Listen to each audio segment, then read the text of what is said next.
Ladies and gentlemen, welcome to the Pop Art Hunter channel. Today we're going to be doing an unboxing. Can't wait to get this open because it contains kind of three versions of something I unboxed a little earlier. I ended up talking to the seller and was able to get a good deal on some extra stuff. And so let's just go ahead and get started and show you what's inside.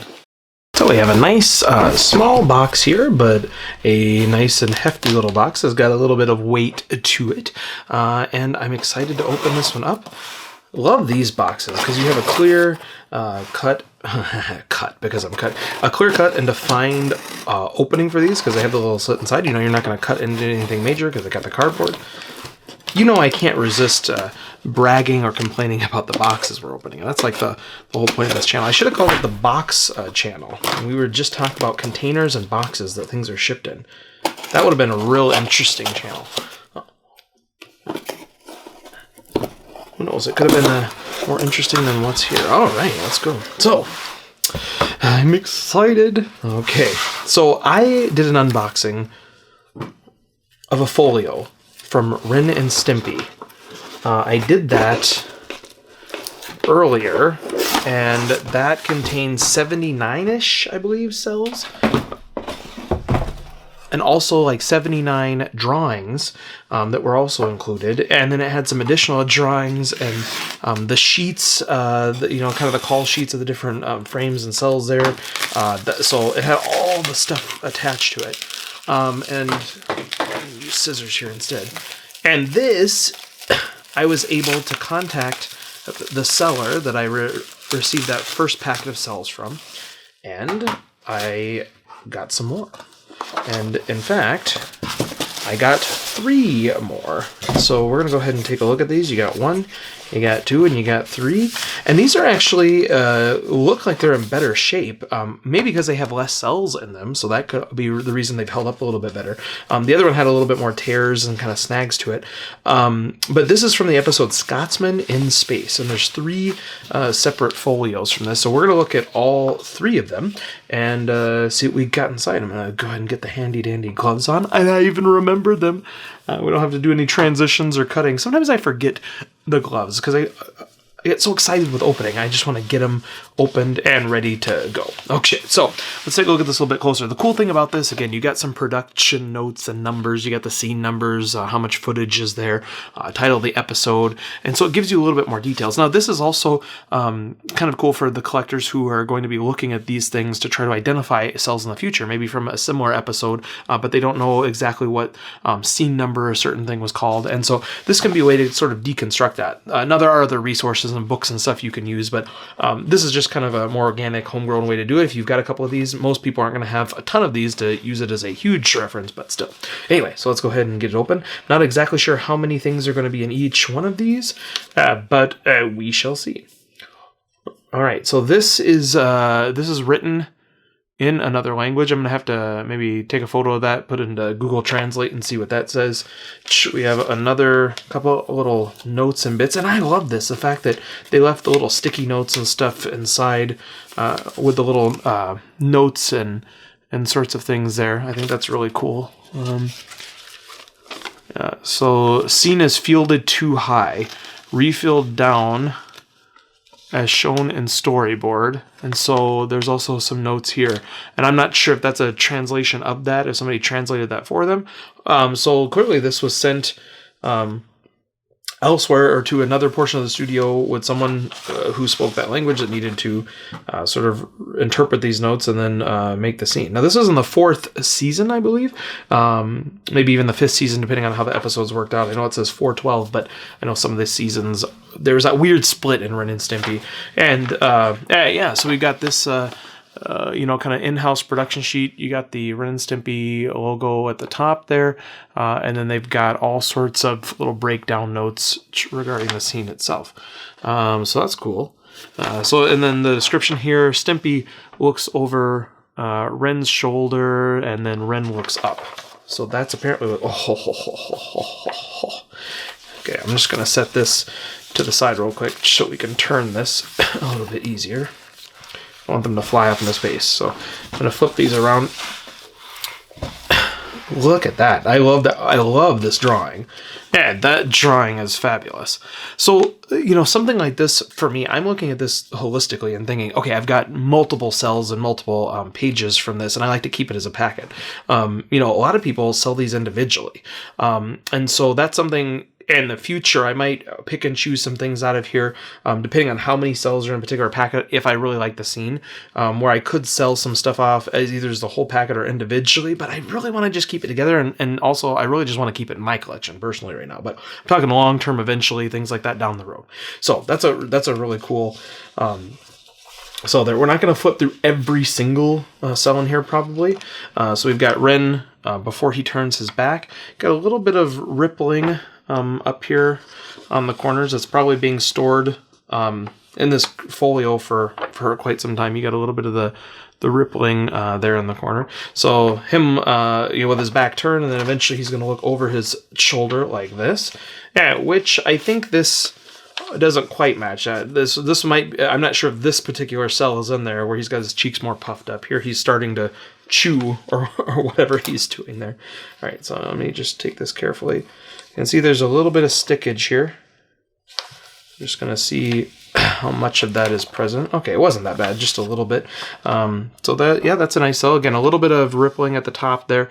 So eventually, I'm not sure how I'm going to store these, especially like that the other one that I have that has so many, has like 79 some cells. That's a lot of cells to, you know, store or frame or folio, and so I'm not really sure how I want to do that. I also want to keep them in, you know, a sort of certain order so that I can have them, you know, again, in this package deal. So we're going to go ahead and skip some of the drawings, and we're just going to flip through some of the cells. And I can already see, I lifted it there, and I heard a little bit of cracking from the paper there, which I think it's going to be fine. This paper is usually pretty good. I didn't go through every single cell of the last folio, but from what I could tell, there was none of this occurring. And so it's a little bit more discouraging that's happening there, but the pages in the background don't contain a lot of elements to them. So I'm not too worried about this. And in fact, this one right here, yeah, that's sticking a little bit too. Yeah, okay, so we've got some eyes here. Yeah, we've got a mouth. They would overlay some other eyes. Additional drawings of Ren. I don't know if these are drawings. Yeah, those are drawings. I thought maybe it was a photocopy. So these look a little bit more disorganized than the other folio I had. They sort of seem a little out of order. Some are flipped upside down, flipped the right way, you know, turn that a different way. So I'm going to have to go through and maybe kind of sort through and reestablish the order of these. But I just missed here. I thought I saw Stimpy. Yeah, it's Stimpy somewhere there. Let's go ahead and take him out because he's not attached to anything. He's just kind of separate. So we also have a drawing of Stimpy here with some additional details. I'm actually going to leave him to the side because he seemed to just kind of be randomly stuck within there. So I'll get him out. So here's more drawings, more of the mouth movements. Okay, so here's it looks like one closer to Ren having his cheeks puffed up there. And then we would overlay the eyes on top of that. So it'd be kind of cool to be able to change his expression. I've actually considered doing that for some cell. If I could get this many cells for something, actually frame this with some sort of a hinge system or some sort of a slider system where you could actually slide in a cell to look at a different facial expression or a different eye movement. So that's something I'm considering. Not exactly sure how I would do that. I haven't ever seen anything really on the market that does that. If you know of something, let me know because I don't know about it. But I like to sort of do that. So here's the accompanying cell for Ren. So that's kind of cool to have that specific drawing. So this is a piece in and of itself, and that I could frame just like this side by side if I wanted to, or do something like this and just frame this portion of it to show the difference between the two cells, or the cell in the drawing. And because I don't think any other Stimpy in here, I might, this I could even take out. It wouldn't really take away from the rest of this scene, because a lot of this is just involving Ren. So this drawing's a little bit more rough. It says rough on the bottom, right here in the corner there.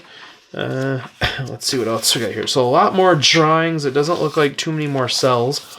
And then we have some Xerox copies of some other stuff.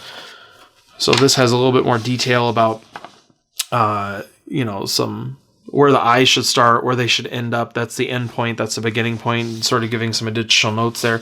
And then I have some also stuff I'm going to have to translate, which I don't know if this. I think that this blue is translating the English here.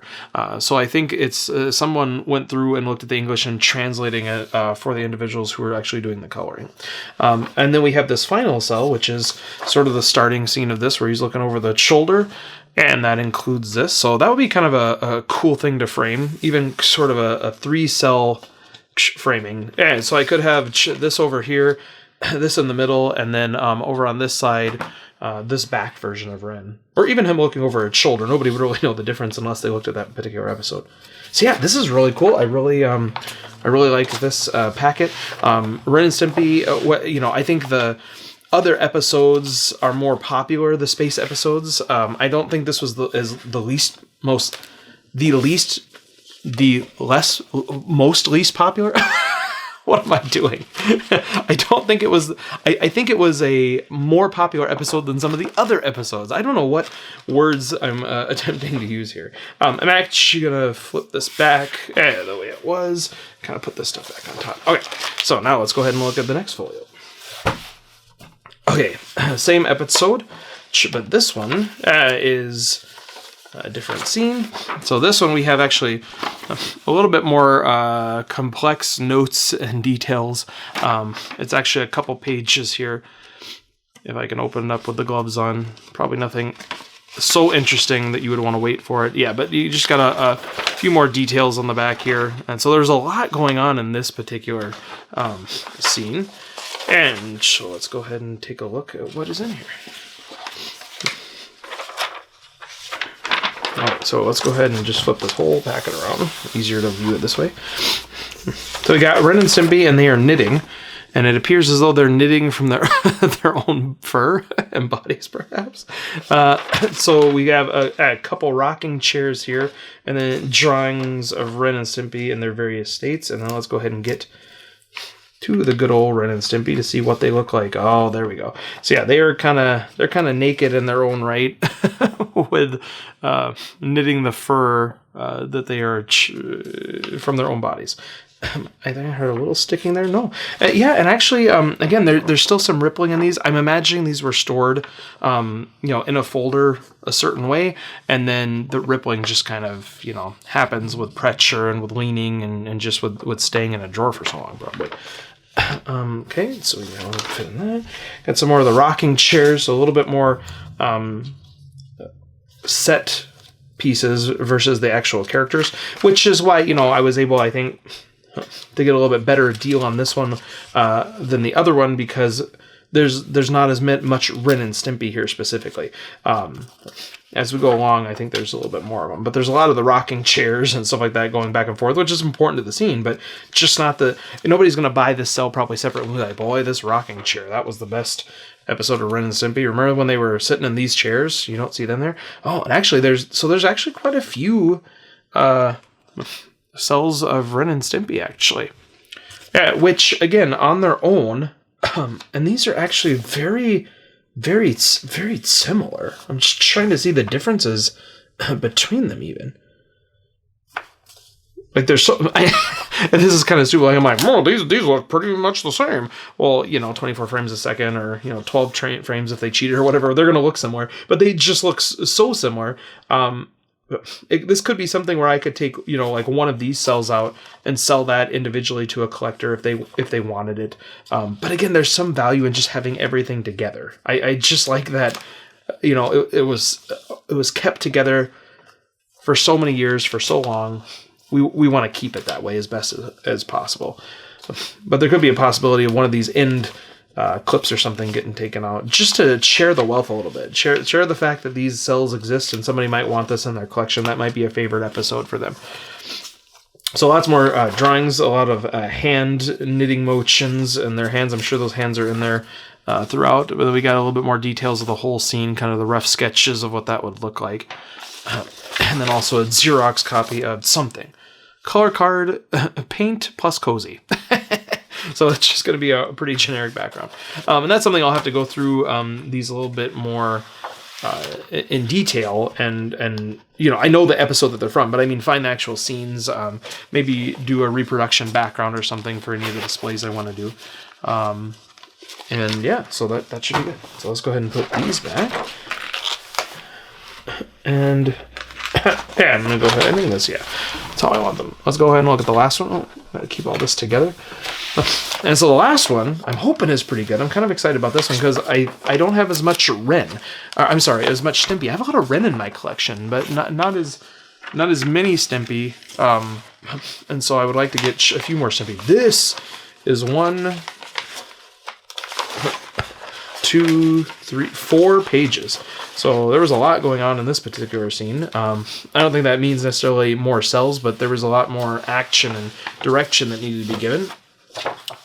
So let's go ahead and flip this around. So we have an indistinct mouth. It really doesn't give us a whole lot. But what I like about this one is this puts together an entire scene. And I'll show you here if you can see.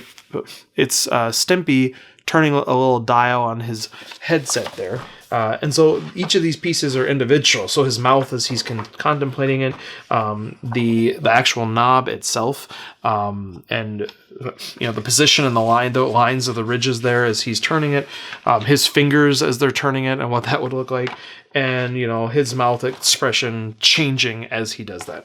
So there's quite a few cells here that are just those mouth movements, knob turnings, and things like that. And it really shows you how many, you know, drawings and cells you had to do. When you see an individual cell, you kind of take for granted that they had to do that thousands and thousands and thousands of times for an episode. So a lot of mouth stuff here. So I'm hoping we get to more of a Stimpy. I'm not really seeing a full Stimpy, which that makes me sad. If that's the case, I'll be a little disappointed with this folder, because we at least need one Stimpy that we could frame to put all this stuff on. It is still cool that they're seeing all the knobs, but I'm not even seeing a single Stimpy here. All I want is a single Stimpy, because all these other things are just gravy. Oh, here we go. So this would actually be a perfect one to probably do what I was talking about, where we would take... yeah, and you know what? To be honest, like it's sort of cool. I'm just kind of feeling here where the paint is. So it looks like they have paint on the front here, which is not typical. They must have been touching up and trying to, or making a certain texture there. So there actually is paint on the front and the back, and beyond just the draw lines there. So what I'm thinking is, I mean, in this scene, they probably just had him here turning the knobs, and so they probably only needed this one base cell and just had him doing all the stuff with his hand in his mouth and didn't really need to have any more than that base there. And we got the drawing that goes along with this, and some more drawings of the teeth and mouths. Mouth-eye. How do you... That's a... Mouths? Mouths is the plural of mouth. So here's another sample of how he would look turning the dial and reacting to that. How his fingers would look there, and then kind of a copy of that, kind of how it would fit on the screen there. Yeah, so these are really really neat as well. I'm happy I got at least the one Stimpy. Like, this is something that I could see myself framing this, maybe doing one of those, you know, kind of interactive showpieces where you could slide in or out a different cell to kind of see how it would look and interact. And just, I'm going to have to look into that a little bit further. But then I could keep this whole packet separate, because there's not a lot of else going on here. I mean, this is the money shot here, and then the rest of the stuff is just kind of icing on the cupcake. So this is the one that I would want to frame and do something with, and then just have those as interactive stuff, and then keep the packet and say, here's what went into the scene beyond this. And so it's kind of a showpiece there. So yeah, really, really cool. I'm excited to get all of these together. Again, I was able to get a pretty good price on these, in my opinion. And I got the other fourth one as well, that, you know, has a little bit more going on with it, a little bit more, a few more cells of Ren and Stimpy and different motions and actions they had in there. But yeah, overall, I'm pleased with this. I think it'll be a good addition to my collection, and I can't wait to, you know, figure out how I'm going to display them. Getting the Ren and Stimpy folio that I unboxed in a previous video was really cool for me, because was something I didn't have. I've never had sort of a complete scene that was packaged together with all the cells and the sketches and the, kind of sheets and a little detailed paperwork and the folder itself. And so that was really cool for me. And when I saw that there was more available, I had to take the opportunity to snatch them up. So I was able to work with the seller and get a good deal and purchase the other 3 that he had available. So I don't know what I'm going to do with these. I already have this other really complete folio that we unboxed, and it's got a lot of cells, and it's from a popular episode. And then I've got these 3 now that, I don't know if I want to keep them all, if I might want to resell them. I'm going to have to kind of look through what's there. I like to keep things together and combine, so I hopefully won't break them up. But, I might have to look at, which cells are popular. Or, there's some, cells that aren't as interesting, even with that larger folio I have, just one, an eye blink or something like that on one cell. It kind of takes up its own cell for that. It's cool in the package and in the context of the whole thing, but alone it might not be as popular. So I'm going to have to decide what I'm going to do with these exactly, but I'm glad they have a new home currently. Hopefully we can find a new and better home eventually if I can part with them, but that might not be something I can do. So we'll see what happens there. But I hope you enjoyed the video. I hope you enjoyed this unboxing. Watch all of our videos, like, subscribe, comment, all those sorts of things, and we will see you next time right here on the Pop Art Hunter channel.